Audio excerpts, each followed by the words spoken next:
Assalamualaikum warahmatullahi wabarakatuh. Perkenalkan, nama saya Faras Azhar dari kelas 8D akan menceritakan kisah Dr. Ernest Douwes Dekker.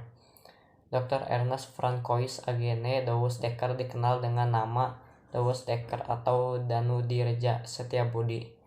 Douwes Dekker lahir pada tanggal 8 Oktober 1879 di Pasuruan, Hindia Belanda, dan wafat pada tanggal 28 Agustus 1950 pada umur 70 tahun di Bandung. Dan ia adalah seorang pejuang kemerdekaan dan pahlawan nasional Indonesia. Kehidupan Dr. Ernest Douwes Dekker. Douwes Dekker memiliki darah keturunan Belanda dari ayahnya yang bernama Jan Douwes Dekker. Adik Jan, Edward Douwes Dekker atau Multatuli, juga merupakan tokoh pergerakan yang dikenal lewat novelnya Max Havelaar. Sedangkan sang ibu, Louisa Newman, berdarah separuh Jawa dan separuh Jerman. Danudirja menempuh pendidikan dasarnya di Pasuruan. Pertama-tama ia melanjutkan sekolahnya di Hogereburger School atau HBS, atau pendidikan menengah umum zaman Hindia Belanda untuk orang Belanda, Eropa, dan elit pribumi di Surabaya.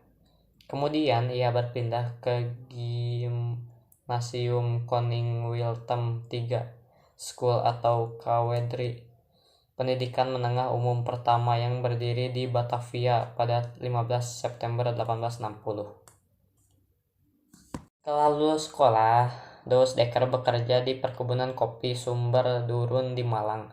Selama bekerja di sana, ia banyak melihat aksi perlakuan semena-mena yang dialami para pekerja kebun. Melihat hal tersebut, Douwes Dekker pun sering kali berusaha membela mereka. Tindakannya ini kemudian membuat dirinya kurang disukai oleh rekan-rekan kerjanya. Konflik berlanjut antara Douwes Dekker dengan manajernya yang mengakibatkan dirinya harus berpindah ke perkebunan tebu Pajarakan di Keraksaan sebagai laboran. Namun, lagi-lagi ia terlibat konflik dengan manajemennya. Kali ini perihal pembagian irigasi untuk perkebunan tebu dan padi petani. Akibatnya ia pun dipecat. Perang Boer. Pada 1989, Douwes Dekker pergi ke Afrika Selatan untuk ikut dalam Perang Boer kedua melawan Inggris. Perang Boer adalah perang antara Kekaisaran Britania melawan penduduk Boer, bangsa keturunan Belanda di dua negara merdeka, Republik Transvaal dan negara bebas Oranje.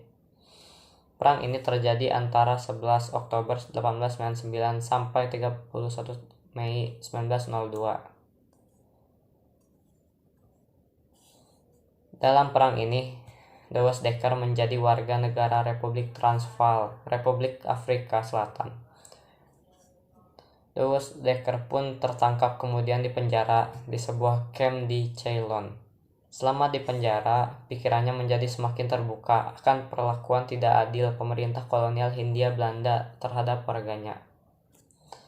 Tiga serangkai adalah julukan untuk sebuah kelompok yang beranggotakan 3 orang pejuang kemerdekaan Indonesia.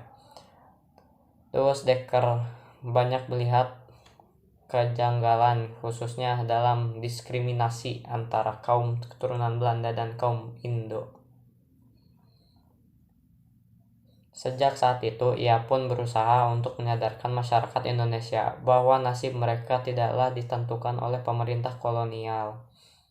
Guna menyebarluaskan pemikirannya, Danudirja melakukan perjalanan di Pulau Jawa pada 15 September sampai 3 Oktober 1912. Di sana ia bertemu dengan Cipto Mangunkusumo, salah satu tokoh yang mendukung gerakannya. Kemudian di Bandung ia mendapat dukungan dari Suwardi Suryadiningrat, Ki Hajar Dewantara. 3 tokoh ini kemudian dikenal sebagai 3 serangkai. Mereka adalah para pahlawan.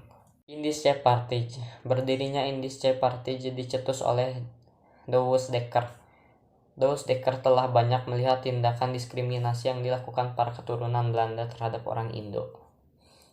Keprihatinan orang Indo ini kemudian dimanfaatkan oleh Douwe Dekker untuk mengutamakan idenya tentang membentuk pemerintahan sendiri diatur oleh orang-orang asli Hindia Belanda. Mulanya, Douwe Dekker membentuk kaum Indonesia, Indische-Bond dan Insulinde. Namun organisasi ini hanya mendapat sambutan hangat dari kalangan kecil saja.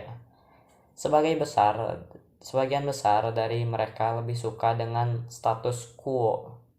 Kemudian Douwe Dekker bersama dengan Cipto Mangunkusumo dan Suwardi Suryaningrat mendirikan partai nasional bernama Indische Partij pada 1912.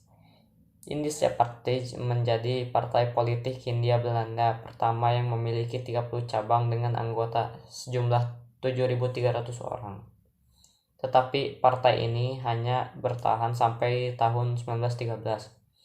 Setelah muncul sebuah tulisan dari Suwardi bertajuk De Express als ik een Nederlander was, seandainya aku seorang Belanda. Itu artinya. Ketiganya langsung diasingkan ke Belanda.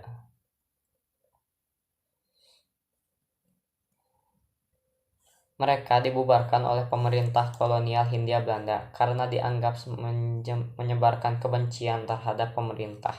Penghargaan. Douwe Dekker wafat dini hari pada tanggal 28 Agustus 1950 di akhir hayatnya. Jenazahnya pun disemayamkan di TMP Cikutra, Bandung. Berkat jasa yang Douwe Dekker berikan untuk kemerdekaan Indonesia, di setiap kota besar dapat dijumpai beberapa jalan menggunakan namanya, Setiabudi. Diambil dari namanya, yaitu Danudirja Setiabudi. Jalan di Bandung Utara bernama Jalan Setiabudi. Di Jakarta Selatan bahkan namanya digunakan sebagai nama kecamatan, yaitu Kecamatan Setiabudi. Sedangkan di Belanda sendiri, namanya juga dihormati sebagai orang berjasa dalam meluruskan arah kolonialisme. Sekian kisah Dr. Ernest Douwe Dekker. Wassalamualaikum warahmatullahi wabarakatuh.